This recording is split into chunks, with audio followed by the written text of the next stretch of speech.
As I am about to abandon everything and fly to another country, my girlfriend, who is faking amnesia, still warns me coldly, "Pack your things and move out of my house as soon as possible. My boyfriend is moving in any day now. He'll be jealous if he sees you here." I do not even look up. I just reply flatly, "Okay." She has no doubt at all and keeps performing. "And stop pretending to be my boyfriend. Damon will be hurt." I pause for a moment and obediently nod. I do not bother to explain. This time I am changing my name and going abroad to study. I will never feel a single ounce of attachment to her again. She loves to put on a show, so I will play along to the end. After all, she wants to get rid of me too. So let's never see each other again. By the time I finish the name change paperwork, the sky has grown dark. I hail a cab and pull out my phone to search for flights. The name change application has been submitted, but it still needs a month for review. So I book a ticket to Melbourne for the 1st of next month, and then reply to the study agency accepting the offer. That night, I sleep more soundly than I have in the past month. The next morning, I get up, eat breakfast, and clear out everything related to Serena. The gift she gave me, the couple outfits we bought together, the love letters from our school days, all of it goes into the trash. As I am busy with this, a globally limited edition sports car suddenly stops by the curb. I turn around at the sound and see Serena. She steps out of the car arm in arm with a man swaggering. Even after seeing me, she shows no reaction. The reason she has no shame at all is that she is certain I will forgive everything she does during her so-called amnesia. From the very beginning, Serena refused to acknowledge me as her boyfriend, and even had people throw all my belongings out of the villa. I thought I was going to end up on the streets, until the owner of the house next door suddenly contacted me, saying he was going abroad and would rent the place to me at the lowest price. At the time, I thought I had gotten lucky. Now I see it was just another play she staged. She was afraid I would actually leave, so she used this trick to keep me close. Looking back at the month I was deceived, I just find it laughable. I do not care what scene she wants to perform today. I turn and dump the last box into the trash. Serena, walking past, glances at it, sees what I have thrown away, and her face turns cold. "Why are you throwing all this away?" I glance at her, my tone flat. "Aren't you supposed to have amnesia? Then how do you remember any of this?" Only then does Serena realize she has slipped up. She quickly adjusts her expression and pretends not to care. "I was just asking. How could I possibly remember? The past is the past and now is now. The only one I love now is Damon. After all, when I had the accident, he was the only one who took care of me." Accident? Even her amnesia is fake. What accident? I lift the corner of my mouth slightly and glance at the man holding her. His flirty eyes are full of smug pride, a new face I have never seen before. He must be the most satisfying bedmate Serena has had during this time, which is why she brings him home so openly. I do not want to waste any more words on her. I just give a small grunt and turn back into the house. Watching me walk away without looking back, Serena's eyelid twitches. She brought a man home. Shouldn't I be making a jealous scene? Why am I so calm? Serena senses something is off, but she does not chase after me to explain. She just watches as I disappear behind the door. The doorbell suddenly rings. I put down the bag in my hand and get up to answer. It is the man Serena just brought home. He raises his hand and waves. The smile on his face does not reach his eyes. "Hi, I'm Damon. I'll be staying at my girlfriend's place for a while. Since we're neighbors now, mind if we exchange contacts?" "No need." I refuse without a second thought and turn to leave. Damon snatches the phone from my hand, quickly opens the app, and adds himself as a contact. Seeing my face darken, he hands the phone back with a grin, his tone playful. "Let's just be friends. We'll be seeing a lot of each other. Oh, by the way, do you have any raincoats at home? The ones I bought today are all used up. Mind lending me a few?" A flash of paleness crosses my face. The hand taking back the phone trembles slightly. "No." Damon refuses to let it go. The mockery in his eyes is undisguised. "Right, I asked the wrong person. Serena doesn't want you anymore. How could you have any?" I know he is deliberately provoking me. Not wanting to deal with him, I grab the door to close it. Damon grips the handle, takes the chance to drop to the ground, and his eyes redden instantly. "Please, I know you don't want to see me, but I just came to borrow some seasonings. I wanted to cook dinner for Serena. If you don't want to lend them, fine. Why do you have to hit me?" Watching Damon suddenly pull this stunt, my heart jolts. Before I can react, Serena rushes up the steps from out of nowhere and pulls him aside. She looks at me coldly, her voice carrying veiled anger. "Damon never wronged you. Why are you being so unreasonable? He is my boyfriend now. Please show him some courtesy." After saying this, she does not even glance at my expression and walks off, supporting him as she goes. Every word she says rings in my ears,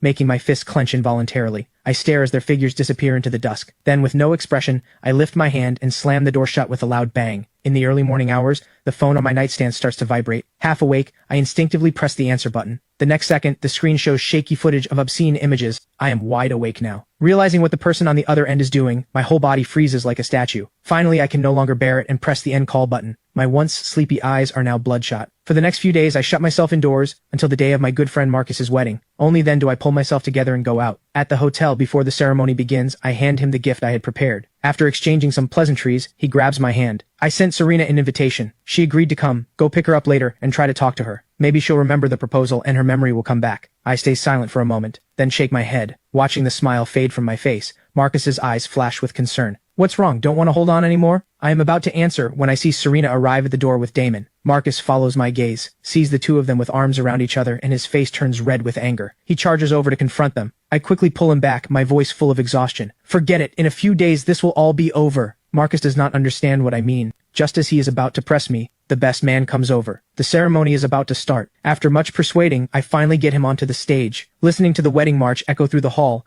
I take a deep breath and return to my seat. The guests are already seated. Only the seat next to Serena is empty. After a moment of hesitation, I go over and sit down. During the ceremony, Damon clings to Serena the whole time, asking her to serve him food. She responds to every word, pours him wine, and is endlessly attentive. Even when he feeds her dessert he has already bitten into, she eats it without hesitation. Watching the two of them so intimate, I look toward the stage. I cannot eat. I do not touch my chopsticks. Marcus's mother, sitting beside me, puts some food on my plate and tells me to eat more. Not wanting to refuse her kindness, I pick up a dumpling. Serena, seeing this, reaches over and takes the dumpling away. Are you trying to die? This one has seafood filling. You're allergic. You can't eat it. Watching the dumpling roll across the floor, I lift my head and stare at her deeply. Only then does Serena realize her slip. With an awkward expression, she tries to explain. Our housekeeper never buys seafood. I've told her about your allergy many times. After saying this, she dares not look at me again. She turns away and picks up some shrimp. Damon leans close and whispers something in her ear. Serena puts down what is in her hand, takes him by the hand, and leaves the hall. I do not care where they go. Only after the bouquet toss ends do I get up to go to the restroom. As I reach the door, I hear suggestive sounds from inside. I stop in my tracks and hold my breath. After a few minutes of silence, a soft male voice comes from the innermost stall. Why so tight? Coming to a wedding dressed like this? You don't like it? After a muffled groan, a soft laugh follows. Of course I like it. I lift my head, stare at the sign above me, and dig my fingernail deep into my palm. The hallway echoes with constant footsteps, and the restroom falls quiet again. I take one last glance at the closed stall, then turn and leave. After the wedding ends, I say goodbye to Marcus and head downstairs. The moment I step out of the elevator, I see that very familiar sports car parked by the road. I pretend not to see it and try to flag down a taxi when Damon appears out of nowhere and grabs my hand. Serena had to leave early for work and left the car with me. We live close by. Let me give you a ride. I refuse without thinking, but Damon ignores me, shoves me into the passenger seat, locks the doors and steps on the gas. He drives fast. I can only fasten my seatbelt. Along the way, Damon uses small talk as an excuse to brag, both openly and slyly. You knew all along that Serena was faking her amnesia, didn't you? Why don't you dare call her out? My eyes freeze for a second. My face stays cold. None of your business. How is it none of my business? I want to stand beside Serena openly and become her fiancé. She may not have that in mind right now, but you know how much she loves my body. Sooner or later she'll fall for me. You believe it? I do not bother responding. I turn to look out the window. Seeing that I will not take the bait, Damon grows frustrated and throws out a few more taunts. I simply close my eyes and pretend he is not there. My indifference enrages Damon. He stares at the intersection ahead, grits his teeth, and yanks the wheel hard, crashing the car. The violent impact throws me forward uncontrollably. The moment I open my eyes, shards of glass fly toward my face. I instinctively raise my arms to shield myself. Crimson blood drips down my arm. I slam into the side door. A sharp pain shoots through my head. Everything goes black. I lose consciousness. I do not know how much time has passed when noisy voices ring near my ears. Both patients need immediate hand surgery, but only one surgeon is available right now. The one who doesn't get treated in time may end up with permanent disability. Miss Serena, who do you want us to save? Hearing this, I force myself awake. I push 2 sentences out of my throat. Serena, I still play piano. My hands cannot have any problems. The next second, the warm hand that had been holding my left suddenly lets go upon hearing my voice. As I open my eyes just in time, I catch the flicker of panic across Serena's face. She places her hand on Damon's shoulder and says softly, "Save Damon first." I do not know how long I have been falling through darkness when I finally regain some awareness. The anesthesia must still be working. I cannot open my eyes yet. I can only hear sounds around me. 2 people are talking. The voices are very familiar. Serena, you've made things so big. How are you going to clean this up later? Ethan's hands matter more to him than his own life, but you saved Damon first. Are you trying to kill him? How could I possibly want to kill Ethan? He just happened to wake up. If I had agreed to save him first, the fake amnesia would have been exposed. There are still about 20 days left. I just want to play a little longer. I won't let anything happen to him. Nothing happened. Didn't you hear the doctor? 1 more minute and Ethan's hand would be ruined for good. If he wakes up and finds out the truth, you and he are over for good. The person holding my hand seems to grow nervous at this. Her palm starts to sweat. A few minutes later, she presses a kiss to my forehead, her voice full of certainty. He won't find out. I've already arranged everything. In 23 more days, the doctor will announce that my memory has come back, and everything will be just like before. After a long sigh, one person leaves the room. The other stays by my bedside, whispering, Ethan, our wedding is coming soon. I've already ordered the rings. The day I recover my memory, you'll see them. After we get our marriage certificate, I'll take you to see the Northern Lights. All right? Do you remember the wish you made on the shooting star 3 years ago? When you said you wanted to be with me forever, I was so happy. I want to grow old with you too. The anesthesia slowly wears off. I remember who this rambling person is. It is my fiancée Serena. She seems to care about me deeply. Every half hour she calls in the doctor to check on me. She gently feeds me water, tucks the blanket around me, and stays by my side without moving until I am fully awake. Then all the tenderness she showered on me retreats like the tide. Watching her slip out of the room, a flash of irony crosses my eyes. I pick up my phone and check the time. Only then do I learn I have been unconscious for 3 days. The only messages in my inbox are still ads and bill notifications. I close my eyes and silently pray that the name change paperwork will be finalized soon. For a long time after that, Serena does not appear. but Damon sends me dozens of messages every day, full of taunts and photos flaunting their relationship. I do not open a single one. I set the chat to mute. A few days later, I check out of the hospital. Just as I reach the hospital entrance, I run into a college senior who once pursued me back in school. We exchange a few pleasantries. I'm enjoying the conversation when Serena appears out of nowhere and yanks me away. Her face is dark enough. She glares at me, her eyes shadowed, her voice dripping with jealousy. Who said you could get so close to her? I pull my hand free, glance at her, my voice mocking. Aren't you supposed to have amnesia? Didn't you refuse to acknowledge me as your boyfriend? Who I talk to is none of your business. After saying this, I do not wait for her reaction. I hail a cab and leave. Speechless, Serena can only watch me go. After resting for a while, I slowly recover. In my free time, I roughly estimate my expenses for going abroad and find the total is quite large. A former client refers a big job to me. With nothing else to do, I take it. Only when I arrive at the venue do I realize it is a birthday party. When I see Serena arrive arm in arm with Damon, I freeze. A bad feeling rises in my chest. But I have already taken the deposit, so I push down the strange feeling and take out my camera. Seeing me, Damon immediately straightens his tie and walks over with a wide grin. Sorry to trouble you. Try to shoot from a low angle and lower the brightness a bit. When I go up on stage later, zoom in. Following his long list of demands, I take hundreds of photos, but Damon is still not satisfied. He insists I reshoot. Patiently, I do 3 or 4 more versions. My injured wrist starts to ache again. Damon glances at the shots, his face filled with mockery. What is this? Big shot photographer, looks like you're not as great as people say. Let's just use the first batch. At least a few of those are tolerable. The people around cover their mouths and snicker. I rub my numb knees from squatting and push myself up. Damon grows even more smug. He walks over to Serena, then turns and waves at me, his tone commanding. Come over here, take some couple photos of me and my girlfriend. My eyes freeze, then quickly recover. I lift the camera and aim it at the two of them. I press the shutter. Damon strikes pose after pose, and finally bends down to kiss Serena. The whole room erupts in screams. Everyone is shipping them. Hearing the cheers, Serena's body stiffens for a second. She lets go of Damon's waist and looks at me nervously, but I show no reaction. I keep my head down and flip through the photos in the camera, as if I do not care at all about what just happened. This party lasts 4 hours and finally comes to an end. I put the camera back in my bag, take out a tissue, and wipe off the cake Damon accidentally spilled on my clothes. Footsteps suddenly echo through the empty hall. I look up and see Damon walking straight toward me with a grin. Thanks for the hard work tonight. You're short on cash, right? I have another set of photos I want you to take. I'll pay double. You in? Double? I hesitate for a moment, then nod and agree. Damon takes me straight up to the hotel rooms upstairs. He sets up the angle and content of the shoot. The moment I set up the camera in the corner, someone knocks on the door. Damon does not rush to answer. He gives me a meaningful smile. It's about to start. Remember to film everything. He pulls the curtain shut, covering the corner, leaving only a small gap for the camera. I curl up in the narrow space, listening to the approaching footsteps. Under the dim lighting, Damon leads a woman in slowly, their bodies entwined. Watching Serena tangled up with Damon through the lens, my hand on the tripod tightens sharply. I am right there in the room. The heat in the room grows more and more intense. Listening to the relentless sounds, I am almost numb. Even breathing becomes difficult. Time slows to a crawl. At 3 a.m, the noise stops, and the shower starts running. I pull back the curtain and drag my numb legs out. I step over the scattered clothes on the floor, place the memory card on the table, and open the door. The pre-dawn streets are empty. I wander aimlessly, alone. I do not know how long I walk. I lift my bruised eyes only to realize I have somehow returned to my high school. Buried memories rush in. The track where Serena dragged me through the 1,000-meter run,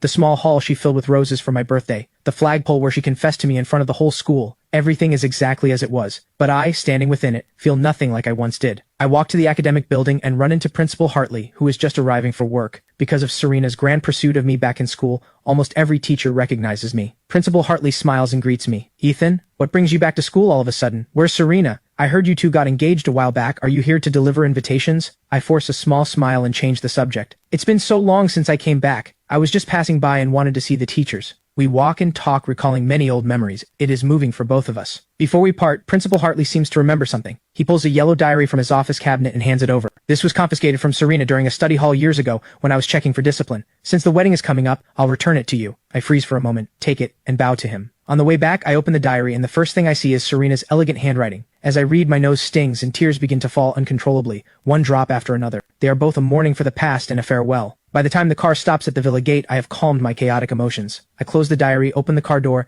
and meet eyes with Serena, who has just arrived. Looking at the bright red kiss marks on her neck, I remember what happened during the night, and look away. Serena notices that I seem to have been crying. She frowns and is about to find a subtle way to ask, when Damon, holding her, also notices my red eyes and sneers. Thanks for the hard work. Last night, I've already sent you the rest of the payment. I'm very satisfied with what you shot. She must be satisfied too, right? Hearing his suggestive words, Serena's eyebrows twitch sharply. Satisfied with what? The birthday photos from earlier in the evening, of course. What else could it be? The later ones. Watching his loose lips, Serena's heart skips a beat. She quickly covers his mouth. I ignore them both. I turn and walk toward the house. Passing the trash can, I casually toss the diary in. Those years of youth filled with love and sincerity are now buried for good. Before leaving, I message the landlord and tell him I will not renew the lease. He keeps pressing for the reason. I make up a casual excuse. He says he can give me a few extra days and let me stay until the middle of next month. I know Serena is behind this. She wants me to stay a couple more days, then pretend to recover her memory so she can bring me back home. I do not expose her plan and simply agree. 3 days before my departure, I receive a call from an unknown number. Sir? Hello, I'm the manager of the hotel, the same place where you held your engagement party. Here's the situation. Your fiancée booked our main hall earlier and said she wanted to hold a wedding banquet here the day after tomorrow, but we haven't been able to reach her recently, and there are some details we need to confirm. Could you come over to discuss them? I am about to refuse, but when I hear the words, the day after tomorrow, my eyelashes flutter slightly. January 18th is the day Serena plans to recover her memory. It is also the day I am leaving. I agree and take a cab over. The moment I walk into the hall and see the decorations, I fall completely silent. From the flowers to the centerpieces, everything is identical to the setting from the day Serena proposed to me. Standing there, I cannot tell what year or moment I am in. The manager who came in with me is about to start explaining when he receives a phone call and steps away. I walk up to the second floor alone, look down, and cannot help but remember the scene of Serena holding flowers, embracing me, and vowing to love me forever. Back then, I was full of expectations for our married life. Yet only 3 months later, everything has vanished into thin air. As I am lost in these thoughts, the door is suddenly pushed open. Serena, in a long dress, walks in holding a bouquet, with Damon following behind. Seeing the dreamlike scene before him, he gasps, a flash of anticipation in his eyes. Serena, what did you bring me here for? Serena snaps her fingers, her face glowing with smug pride. This is where I held my engagement party with Ethan. The day after tomorrow, I'm having my friends bring him here. Then I can pretend the scene triggers something and naturally recover my memory. I brought you here today for a rehearsal. You'll play Ethan. Let's see if there are any flaws. She pushes Damon to the center of the stage and begins to perform. A massive pillar hides me completely. I quietly watch the two of them put on their heartfelt act, my eyes flickering. I have to admit, Serena does have a real talent for performance. If I knew nothing about all this and walked in 3 days from now, I might actually fall for it. Luckily, I am not that unfortunate. Downstairs, the rehearsal has reached the forgiveness moment. Damon bends down and kisses Serena. The originally tender atmosphere starts to twist from this moment on. 2.5 minutes later, Damon holds Serena and says softly, "If you're not happy after going back to him, you can contact me anytime." Hearing this, a flash of contempt crosses Serena's eyes. Her voice carries unusual certainty. "There won't be a next time. In 3 days, this will all be over. I'll belong to Ethan and Ethan alone." Is that so? I lower my eyes to hide the mockery in them. In my heart, I give her my answer. "Too bad, Serena. I do not want you anymore." 2 days before my departure, I receive word that the name change is complete. I go out and pick up my new ID and passport. By the time I get home, it is already evening. I look up and see Serena waiting at the door. She seems to have been waiting for me. Seeing me, her eyes flicker uncertainly, her voice hesitant. "Where have you been?" I open the door with my key, my tone calm. "Did you need something?" Serena tucks her hands into her pockets and pretends nothing is wrong. "Nothing. The forecast just said there'll be a heavy storm tomorrow, so don't go out if you don't have to." She's clearly afraid of not finding me tomorrow, and she came up with such a clumsy excuse. I want to laugh, but I hold it back and just nod. Got it. Watching my indifferent expression, Serena feels an inexplicable wave of panic. She has felt that my behavior lately has been strange, but exactly what is wrong she cannot say. On the day of my departure, I get up early. With my flight at 2 in the afternoon, I throw away everything I have left. Looking at the empty room with only 2 suitcases remaining, I let out a long sigh of relief. At 11, the doorbell rings. I open the door just a crack and see Serena's close friends. "Ethan, we know you've been worn out by Serena's condition all this time, with no energy left. The doctor said the other day that she's been taking her medicines on time and she's slowly getting better, so don't worry anymore. Yes, we also hope Serena can recover her memory soon. Everyone is waiting to attend your wedding. Today happens to be your 7-year anniversary, and we've prepared a little surprise for you." I quietly listen as they recite the lines they prepared in advance, and play along with a single question. "What kind of surprise? Come with us and you'll see." Before I can answer, one of their phones rings. A minute later, they change their story. "Ethan, something came up. The surprise might have to wait a bit. You go ahead with your day. We'll come pick you up tonight." With that, they leave in the rain. Once their car disappears into the downpour, I turn and pull out my luggage. 10 minutes later, a taxi pulls up at the door. The driver carries my luggage and goes ahead. I leave the villa. As I pass the car parked at the neighbor's gate, I hear strange sounds from inside. I glance over at the sports car rocking more and more violently. My scalp tightens and I quicken my steps. The rain that had fallen all day finally stops. A satisfied Serena opens the car door and waves outward, signaling Damon, who is still buttoning up, to get out. He pouts and glares at her, then bends down and tries to steal a kiss. Looking at the time on the dashboard screen, Serena turns her head to avoid him. "The rain stopped." "But Serena, Serena cuts him off, her voice carrying an authority that brooks no offense. "I told you from the start we were only playing a 2-month game. Time is up now. It's time for you to exit the stage." When the car stops outside the hotel, she does not go to the main hall. She heads straight upstairs. After fooling around all afternoon, her clothes are wrinkled. She needs to clean up. Before stepping into the bathroom, she calls her friends and gives them a few instructions. The girls on the other end giggle in unison. "Serena, don't worry. Ethan agreed this morning to come." We're already on our way to pick him up. Yeah, you should focus on how you're going to perform later. It won't be easy. She has been performing for 2 months. There hasn't been a single slip. What are you scared of? Ethan is head over heels for Serena. He won't suspect a thing. Serena cannot be bothered to listen to their banter. She laughs, scolds them lightly, and tosses her phone onto the couch. Half an hour later, she comes out drying her hair and hears her phone ringing nonstop. The moment she looks at the screen and sees over 20 missed calls, her heartbeat quickens. Forcing down the panic, she presses the answer button. So many calls, what's going on? Serena, we knocked on the villa door for over 10 minutes, but Ethan didn't come out. He's not replying to messages and his phone is turned off. What do? We can't reach him. Serena's brows knit tightly. Her good mood is ruined. He's probably asleep. Go to my house, get the spare key from my dad, and go inside to check. The girls agree. Serena presses her temples, changes into fresh clothes, and runs through tonight's plan in her head. Once ready, she grabs her things and heads downstairs. The hotel manager sees her and rushes over with eager attentiveness. Miss Serena, please take a look at the setup. If there's anything you're not happy with, we'll adjust it immediately. Serena gives the room a quick scan and nods, satisfied. It's good. With her approval, the manager smiles even more obsequiously. Miss Serena, as long as you're pleased. Actually, the fact that we could replicate everything exactly is thanks to your fiancé. There were a few centerpieces I couldn't remember the exact positions of, so I had him come in to confirm them. Fiancé? At those words, the expression on Serena's face freezes instantly. She stares hard at the man in front of her, her voice laced with anger. Who told you to contact him? This was supposed to be his surprise, didn't you know that? The manager is so frightened, he can barely speak. I couldn't reach you, so I had him come over to help. You didn't say it was meant to be a secret. I figured since you were already engaged. Over a month of planning has fallen apart. Serena's face flushes red with rage. She clenches her fists tightly and is about to explode when her friend's call comes through again. Serena, something's wrong. Ethan is gone. Connecting it to what the manager just said, Serena feels her head spin. Go find him! Hearing her furious shout, the girls on the other end are nearly in tears. It's not that we aren't looking. The villa has been completely cleared out. We checked the security cameras. He threw everything away this morning, and at noon he left with his suitcases. We don't know where he went. Each word hits Serena's ears like thunder. She stands frozen in place. Noon. A taxi. All the memories she ignored come flooding back. The clueless manager keeps explaining. Actually, even if I hadn't called him, he seemed to already know. That day he asked me a lot of questions. Before leaving, he gave me a box and asked me to deliver it to you tonight. The manager hands over the item. Looking at the ring box he holds out with both hands, Serena feels she cannot breathe. Her trembling hands open it, and she immediately sees the brilliant engagement ring inside, with a single pink button beside it. She stares at the button, and suddenly remembers Damon's complaint when they left the hotel 3 days ago. Next time, take it easy when we're out. You ripped a button right off my shirt. Every drop of blood in Serena's body runs cold. She grabs the manager by the collar, her bloodshot eyes wide with fury. What date was this? 3 days ago. Mr. Ethan came at 2 in the afternoon and didn't leave until 5. Hearing this answer, Serena nearly collapses. She snatches the ring, rushes to her car like a mad woman, and runs over a dozen red lights. She makes it home in 10 minutes. The villa next door is fully lit. She storms right in. Her friends have torn the house apart, short of digging up the floor, yet have found nothing related to Ethan. Seeing her arrive, they rush over. Serena, we couldn't even find a single strand of hair. We really don't know where he went.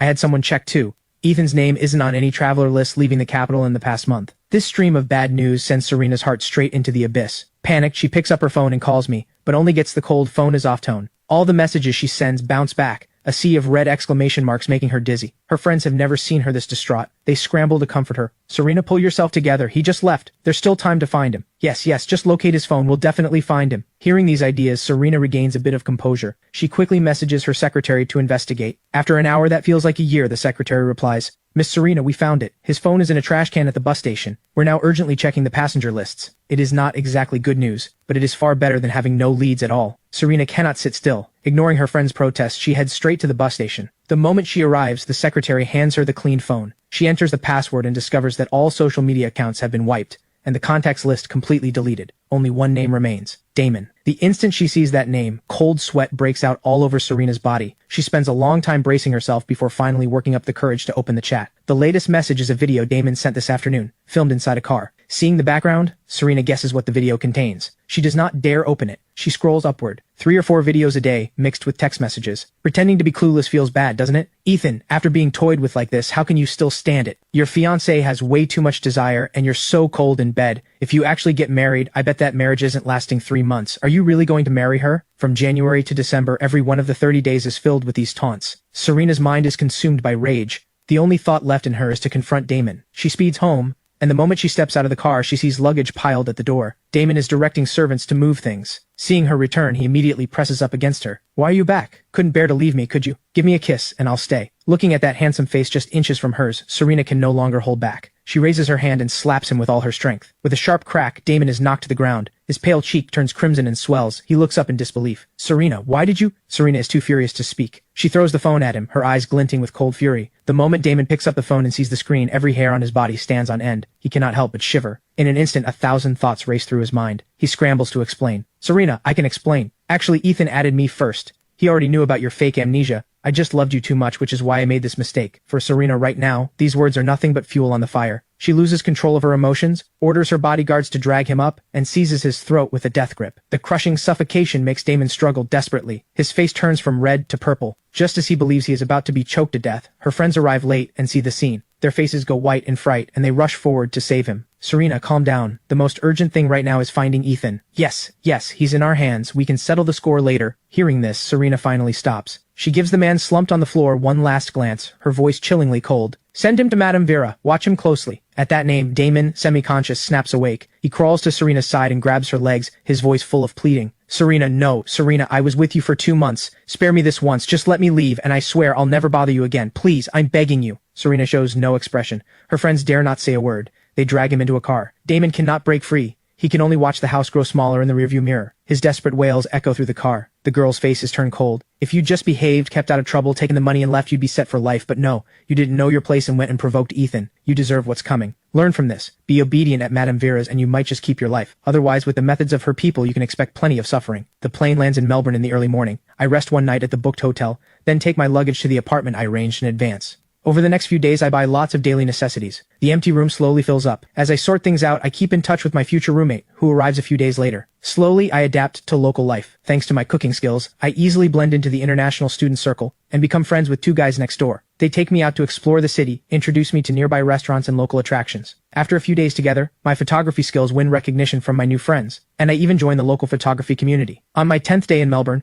I complete my first photography job. I look at the $300 freshly deposited in my account and feel content. The next morning, my new roommate Leo arrives too. We quickly become close friends. Days pass. School is about to start. The day before classes begin, I cook a full meal myself and invite the friends I have made over for dinner. After a month together, everyone has grown much closer. After a few drinks, we huddle together and start gossiping. I do not know who started it, but everyone begins ranting about their exes. Leo laughs and casually asks, everyone's had their turn. Ethan, do you have any secrets to share with us? The smile on my face freezes. When the others were sharing, a few mentioned their exes cheating on them. I treated it like a joke when listening. But when the topic actually turns to me, I find it hard to say the words. After all this time, thinking of the name Serena, I no longer feel any sadness. But in front of a group of guys 2 or 3 years younger than me, fresh out of school and naive about the world, I do not know how to speak. After all, 10 years together, a 7-year relationship, just a month or 2 away from marriage when the first love cheats. It sounds too tragic. I do not want to see pity or sympathy on their faces. The 10-second silence makes Leo sense something unusual. He steers the topic away to spare me the awkwardness. After we have eaten and drunk our fill and the gathering ends,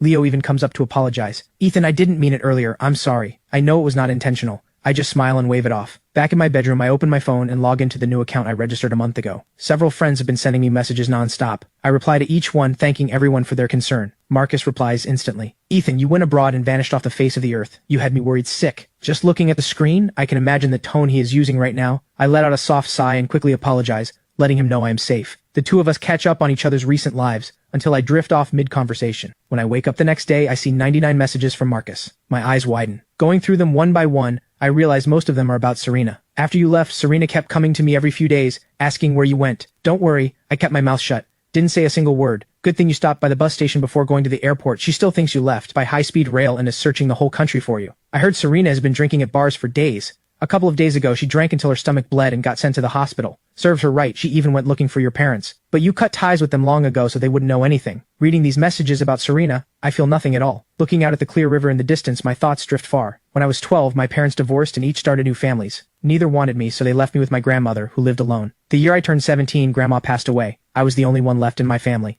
At 18, when I agreed to be with Serena, she promised she would give me a home. I believed her and waited 7 years, only to end up with a laughable amnesia scam and the reality of her cheating. Looking back at those long 30 days, I still shudder. Thankfully, it is all behind me now. I pull open the curtain, and brilliant sunlight pours in, chasing away the chill in me. The 8 o'clock alarm rings. I change clothes, grab my bag, and head to school with Leo. The freshman orientation is held in the auditorium. I sit among a crowd of energetic young people, listening to the principal's earnest words. The cloud of unreality that has been hanging over my heart slowly fades. My future has finally begun. On the other side, the moment Serena wakes up, the strong smell of disinfectant hits her. The after effects of the alcohol still linger. Her head is heavy and dizzy, her stomach sour and aching, with a faint pain. She stares blankly around as her foggy mind slowly clears. The Sterling family members watching over her see that she is awake. They let out a sigh of relief, but their faces remain grim. How long are you going to keep this up over a man? Her friends gather around, too, and earnestly try to talk sense into her. Ethan has been gone for a month now, with no word at all. He's clearly doing this on purpose. Serena, let it go. What kind of man can't you find? Why do you have to hang yourself on this one tree? Serena has heard these words countless times this past month. They never sank in, and now they just blow past her like wind. Her bloodshot eyes are unfocused and lifeless, her thin lips pressed tight, her bare face showing nothing but stubbornness. Watching her wallow in this state of self-destruction, Mrs. Sterling cannot contain her fury. She finally erupts. You are the only daughter of the Sterling family? The future of Sterling Group rests on your shoulders. Drowning in romance day after day, what does that look like? Let me tell you one last time. I've already chosen your new groom. You will attend the wedding 5 days from now. If you keep being this immature, then don't call yourself a Sterling anymore. With that, Mrs. Sterling does not even glance at her. She storms out, slamming the door. The room falls dead silent. Watching her friends not even daring to breathe, Serena props herself up, her voice hoarse and weary. Who did my mother pick? Sebastian, the third son of the Hayes family. Serena lets out a cold snort, her eyes turning icy. Go tell him. No one decides my marriage but me. If he's smart, he'll call off the engagement himself. Otherwise, don't blame me for not showing the Hayes family any respect. Hearing this, the girls already know Serena will not let it go easily. But thinking of how furious Mrs. Sterling just was, they have no choice but to brace themselves and try to persuade her. Serena, in our circle, marriage is just a transaction. Mrs. Sterling has given her final word, and the Hayes family isn't one to mess with. Maybe just let it go. Yeah, the invitations have already been sent. The arrow is already on the bowstring. A new groom is just a new groom. Even if Ethan came back, his background isn't good enough anyway. Serena did not expect even her childhood friends to say such ugly things. Her face darkens instantly. She shoots them a sharp glare. If you keep talking like that, get out. My husband in this life will only ever be Ethan. Whoever he is, I won't marry any of them. Seeing she will not listen, her friends dare not pour fuel on the fire. They shut their mouths and slip out quietly. The room is left with only Serena. She closes her eyes, and countless images flash through her mind. Every morning before leaving, I would straighten her clothes and kiss the corner of her lips. When she was sick, my anxious tears, the hot medicine I brought to her hand, the surprises I carefully prepared for every anniversary, the promise to stay together year after year. All those little things she once took for granted have now become things she can only long for. Looking at the message her secretary just sent, saying there is still no trace of me, Serena's wounded heart aches sharply again. She grips the abandoned phone tightly, as if holding on to the last thread of hope. Serena, we talked to Sebastian. He said his parents arranged the marriage. He's following his elders' wishes and won't call it off. What do we do? Hearing this, Serena's heart sinks. A flash of cruelty crosses her eyes. Since he doesn't know what's good for him, we'll see about that. Hearing her tone, her friends feel a chill run through them. The Hayes family is also a well-known household in the capital.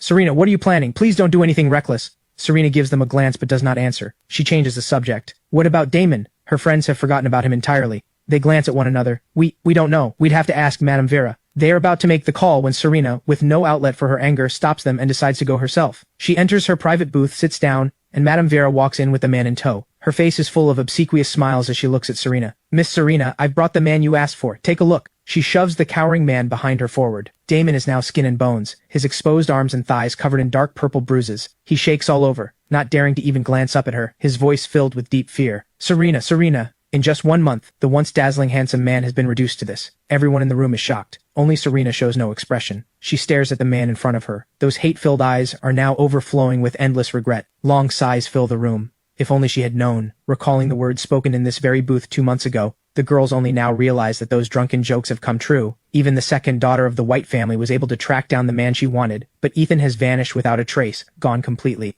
In the past month, they have pulled every connection and resource they have. They have searched every place imaginable, yet still have made no progress. How can a person leave no trace at all under such a thorough search? This impossible riddle haunts them all. A week into the semester, I gradually settle into campus life. I get up on time, attend classes, discuss academic topics with teachers and classmates, and spend my free time with a few close friends. If my old life was a sea of churning tides, my life now is a still, calm lake. I enjoy this rare peace and serenity and let myself sink into it. Body and mind both relax. On Saturday afternoon, Leo and I take a walk in the park to help digest our meal. When we return, my phone is flooded with messages. Several friends have sent me the same link. The moment I open it, I see the names Serena and Ethan. After watching the entire clip from the wedding, I am momentarily speechless. I can only send back a few ellipses. Marcus follows up immediately with a long string of curses. Disgusting. A cheating woman like Serena is somehow being painted as a romantic heroine? Who is she trying to fool? If I weren't afraid of exposing where you are, I'd absolutely go and tear off her mask and show everyone just how two-faced she is. And she's saying she'd never marry anyone but you? What a joke.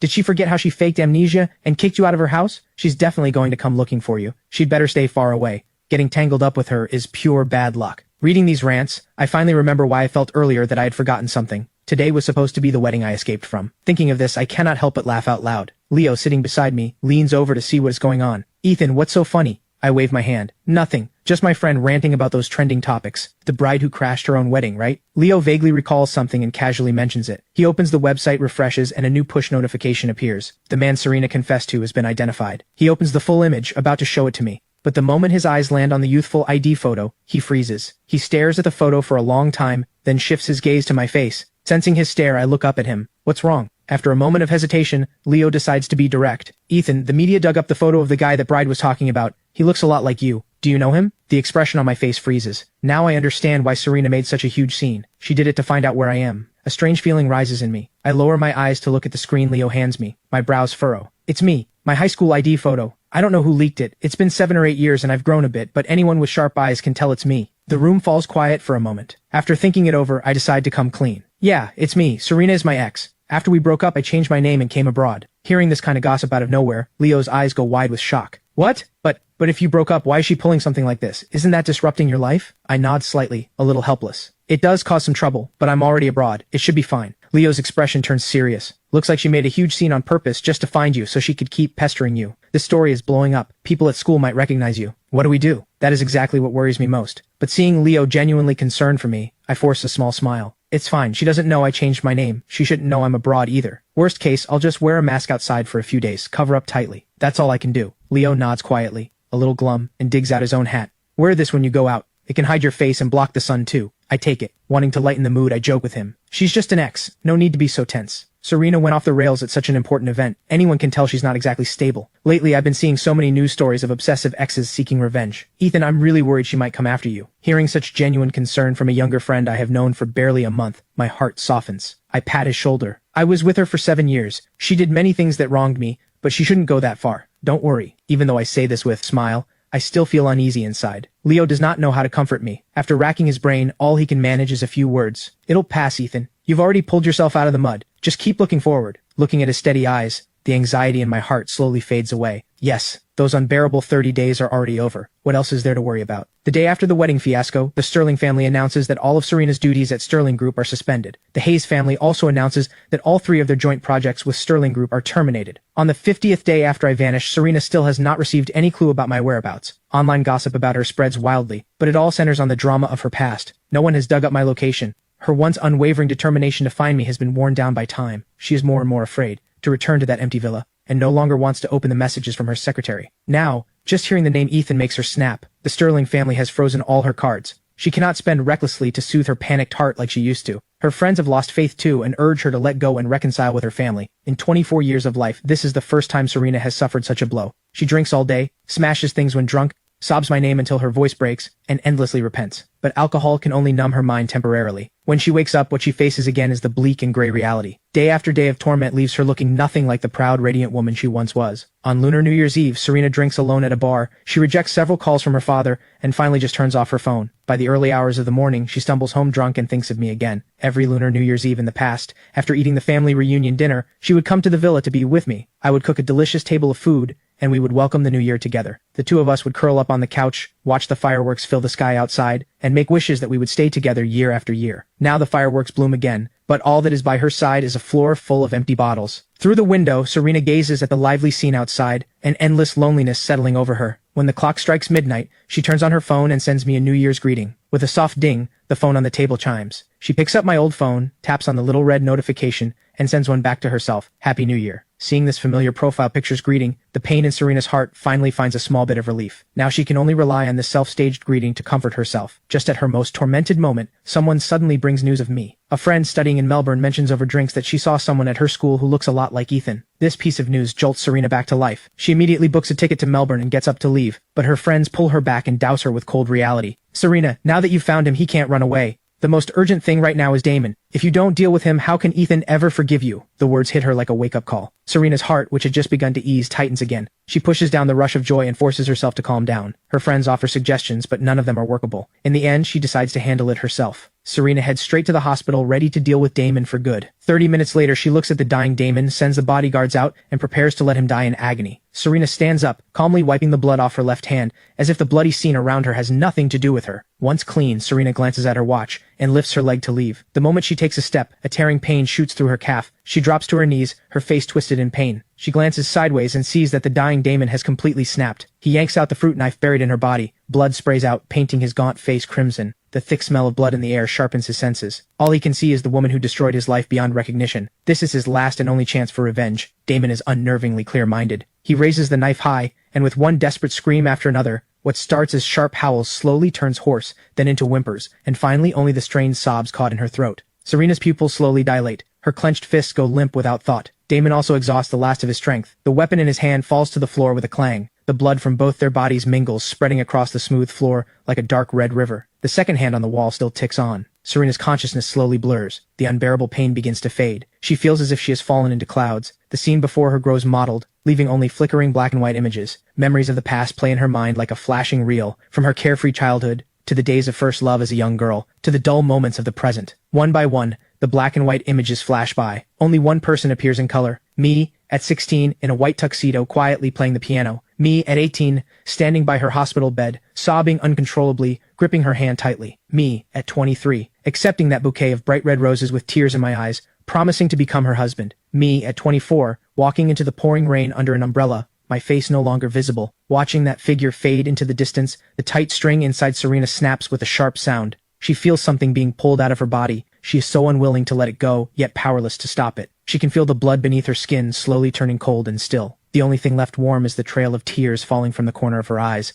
It is the first time I celebrate the new year in the height of summer. Leo and I are both delighted. Mr. and Mrs. Lawson have brought many things from back home. The two of them are in the living room, hanging spring couplets and paper cuttings. The house is full of festive joy. After so many years, I finally feel the atmosphere of the new year again. Ever since Grandma passed away, I have spent every lunar New Year's Eve alone. Serena would come to keep me company, but always before 8 in the evening. I would be home alone. I could feel a loneliness made all the more intense by the festivities outside. I once thought that getting married in the new year would change all that, but the wedding never happened. Instead, a new year with company has come first. Mr. Lawson, busy in the kitchen, brings out a plate of freshly fried meatballs and crispy pork. He smiles and tells me to try them, his voice full of warmth and affection. Ethan, this is Leo's favorite dish. This is the warmest new year I have had in years. For the next 2 New Years, I spend them in Australia. Every year, Leo's parents come over to celebrate with us. The longer we spend together, the closer our relationship becomes. The year I graduate, the Lawson family settles in Melbourne. Leo asks me if I have any plans to stay. I think about it for a long time. My closest friends back home have all started families. I cut ties with my parents long ago. I own no property and have no assets there. Whether in terms of relationships or career focus, I personally lean more toward staying. So while looking for work, I also start preparing my immigration paperwork. The Lawson family helps me through it. During my studies,